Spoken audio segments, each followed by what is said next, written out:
Another fun and unusual way to create powerful sexual frames is to use gender stereotypes. Now, as you know, there's stereotypes about both genders. Men are seen as perverts who cheat on women and watch football all day long, while women are perceived as jealous and want their man to sport a collar and a leash so they can drag him around like a trained lapdog. And the list goes on and on. Now, it doesn't mean that any of these things are actually true about a particular person or even a gender. But using gender stereotypes to stigmatize certain behaviors and actions a woman displays makes for some powerful sexual frames. So here's a partial list of some female gender stereotypes. Needy, clingy, dependent, passive, territorial, controlling, emotional, trying to get us to impregnate them, and looking for a husband. So let's get into some actual examples. Let's say a woman calls you a player. You could say to her, "Are you getting jealous that I'm checking out other girls? You and I would probably have the best time hanging out together, and we'd probably have unbelievable sex, but you get too jealous, so we can never hang out." So let's break down what's going on here.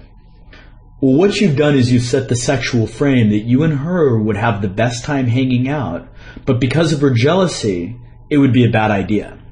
And this, of course, sets the meta frame that you're the prize she's trying to win over. It also hits on several compliancy triggers. The first one is scarcity. Since you're taking away a freedom of hers, namely to hang out with you, she feels a need to get that freedom back. This makes you appear more desirable and more prizable in her eyes. Another compliance trigger is qualifying.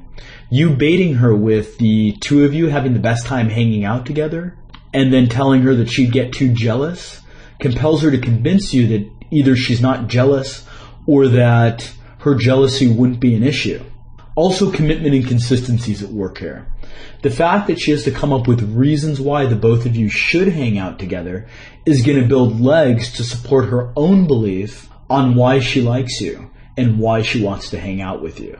It also plays on her sexual need to feel worthy and attractive, and it arouses several of her primitive emotions. The first one being discontent. You're baiting her with something she wants, and then you're creating an obstacle in the way, namely her jealousy. Also, you're inciting the emotion of feeling of needing your validation, because she's trying to prove to you that either she's not jealous or that you still should want to hang out with her. It's going to incite that emotion. Also, the fact that you're threatening to walk away from her is going to evoke the primitive emotion, fear of loss.